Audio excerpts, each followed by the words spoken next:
पश्चिम बंगाल में विधानसभा चुनाव में ममता बनर्जी को असदुद्दीन ओवैसी और अब्बास सिद्दीकी के विरोध का सामना करना पड़ रहा है।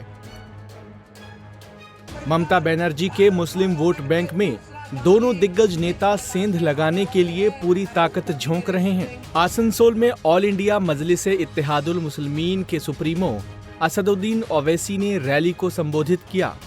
आसनसोल उत्तर सीट से मीम के कैंडिडेट दानिश अजीज के समर्थन में वोट मांगा। इस मौके पर उन्होंने ममता बनर्जी पर करारा प्रहार किया। ओवैसी ने कहा कि टीएमसी हिंदू ब्राह्मणों की पार्टी है, इसलिए वे कभी मुस्लिमों के मुस्तकबिल का फैसला नहीं करेंगे। मुस्तकबिल के फैसले नौजवानों को करना है। क्या टीएमसी जो अपने आप को हिंदू ब्राह्मण पार्टी कहती है, वो कब तक हमारे मुस्तकबिल के फैसले करेंगे? आज जो बीजेपी का कैंडिडेट यहाँ पर है, क्या वो टीएमसी के कैंडिडेट का चेला नहीं था? और यही लोग आज कल तक टीएमसी में थे, बीजेपी में चले जाते हैं। 2 साल पहले रामनवमी के नाम पर जब यहाँ पर एक बहुत बड़ा फसाद हुआ था, मैं यहाँ पर अपनी जानिब से मौलाना इमदादुर रशीदी साहब जो नूरानी मस्जिद के इमाम थे, उन्होंने अपने बेटे को खो दिया। मैं सलाम करता हूँ उनको कि उन्होंने सबर का एक मुजाहरा किया और लोगों से अमन की अपील की। मेरे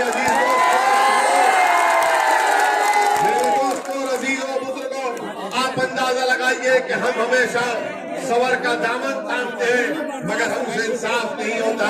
मेरी आपसे गुजारिश है कि इस इलेक्शन में आप मुत्तहिदा तौर पर बटन के निशान पर बटन दबाइए, अपनी पार्टी को कामयाब करिए। एक नौजवान को हमने यहाँ से अपना उम्मीदवार बनाकर पेश किया है। ओवैसी ने दावा किया कि प्रधानमंत्री नरेंद्र मोदी और मुख्यमंत्री ममता बनर्जी में कोई फर्क नहीं है, क्योंकि वे सच में भाई बहन हैं। ओवैसी ने कहा कि ममता के 10 साल के राज में मुस्लिमों को ना तो शिक्षा मिली है और ना ही नौकरी मिली। ओवैसी ने कहा कि संसद में 3 तलाक और सीएए पर बहस के दौरान ममता बनर्जी ने उनका साथ नहीं दिया। हमारी माँ बहनों से अपील है, बुजुर्गों से अपील है कि आप याद रखिए मेरी इस बात को, ममता बनर्जी में नरेंद्र मोदी में कोई फर्क नहीं है। एक सिक्के के 2 रुख हैं। ये सही मानों में एक दूसरे के भाई बहन हैं। ये बेवकूफ बना रहे बंगाल की जनता को और अपने बयानात से, अपनी बातों से। 10 साल में ममता बनर्जी ने मुस्लिम माइनॉरिटी के लिए क्या किया? मैं चैलेंज कर रहा हूँ, बताओ टीएमसी, तुमने मुस्लिम माइनॉरिटी के लिए क्या किया? ममता बनर्जी सिर्फ नाटक करती है, मुसलमानों को देखती है तो सर पर ओढ़नी पहन लेती है, अल्लाहू अकबर कहती है। अरे क्या ये तमाम बातें करने से हमारे बच्चों को स्कूल मिलेगा? हमारे नौजवानों को हायर एजुकेशन का कॉलेज मिलेगा? आपके पास एक स्कूल की बिल्डिंग बन रही, बरसों से स्कूल की बिल्डिंग का काम मुकम्मल नहीं होता। ये नाटक कंपनी है। ममता बनर्जी आकर से किस तरह की बातें करके चले जाती हैं। पार्लियामेंट में मैंने देखा है कि इनके एमपी बड़ी बड़ी अच्छी अंग्रेजी में तकरीर करते हैं, मगर जब हम वोट का डिमांड करते, ट्रिपल तलाक का कानून आया तो ममता बनर्जी के एमपी ने ट्रिपल तलाक के कानून में वोटिंग में हिस्सा नहीं किया।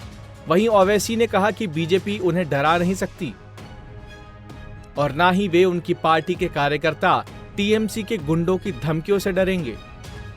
मैं बता रहा हूँ कि आप हमको डरा नहीं सकते। मैंने पार्लियामेंट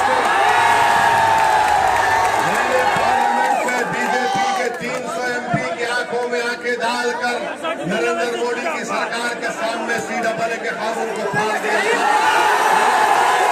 मैं आपको गुजारिश करने आया हूँ कि आप मुत्तहिदा तौर पर अपने वोट का इस्तेमाल करिए।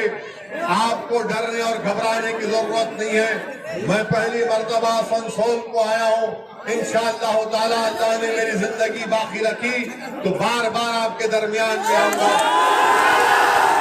आपको अपील कर रहा हूँ कि डरने और घबराने की जरूरत नहीं है।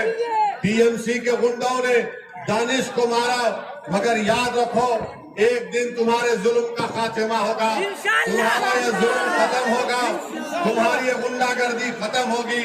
और अगर तुम ये समझ रहे हो कि मजलिस इत्तेहादुल मुस्लिमीन के जिम्मेदारों पर हमला करने से हमारे हौसले पस्त हो जाएंगे, नहीं हमारे हौसले और बुलंद होंगे। आसनसोल की रैली में ओवैसी ने दानिश के समर्थन में एक लहर पैदा करने की कोशिश की है।